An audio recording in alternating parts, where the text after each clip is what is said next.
Hi mga kalala, for today's video, mag-video muna ko. Mayroon ako ibang magkinibo sa buhay. Ngunyan lang din ako nakapag-video grabe ang gibuhan sa buhay, lalo sa harong and then sa school works. Kaya tinapos ko na, baka magkahiin siya ako sa mga subjects, masakit na. So naglabas muna ako guys, grabe ang init sa laog, maalamang doros na nagalaog, nakabilis pa ko, lima akong chinilas dyan, kapay talaga ko. Araw talaga ko minsan pag malawas nakabitis, tapos pag malaog, mahugaspitis, tapos pag malawas na naman, nakabitis na naman.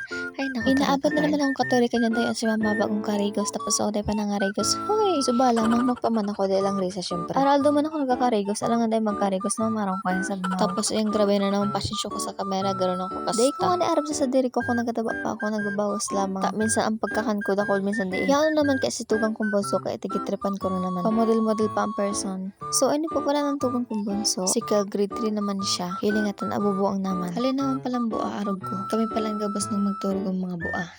By the way guys, pantula pa lang ako sa magturuga. 18 years old, man 19 sa August. Hoy, baka naman. Suba. Araw talaga ka rin po yung tagagapot cellphone na taga-video ika na mismo adya sa camera. Malakaw-lakaw man na kasi manhimot ako na may nag-video sa iya, pero ang cellphone sana nasa gilid nakatindog. Garan ako kasta, LF taga-video daw. Char. Ubang pa si Manay kada intirong nakabitis. Tapos nagduyan naman daw si Manay tapagan na daa. Duyan sa nanduyan, makaisip lang magkarigos da eh. Ugmao na naman ang kapay na ini. Dahil nga sa may sulot na chinilas, nagkaturusok na ako ang ugat mataron. Akala ko nga dinaladan ng pila nakatusok sa bilis ko. Lapa-lapaon talagang bukar lang ini. Hinuragan kalawad kung kakabitis mo. Bako sana ang mangyayari sa imong karla pagkaraga pa lang talaga. Kung ano-ano na sanap ko para gibo ko na sobrang garo sa kakan. Tapos raringgawin ko na naman ng mga manok ni Papa. Boto na, tigdurulagan na ako, nagali na.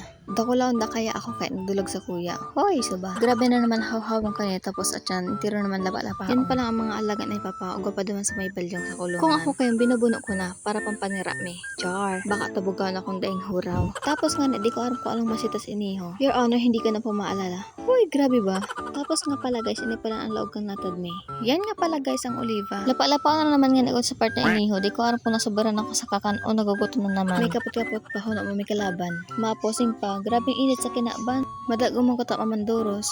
Itsurang mayong karigos tapos mapadsinilas tapos may kapatwang pambatas na mo may kalaban. So nagkarigos na nga ako tamapasintro kami kantugan ko tamakash out sa Gcash. Fresh na naman si manay mo tapos atyan haggard na naman. Hoy, hinahalat ko pa si tugang ko tahaluin kaya. So yun lang guys, bye bye.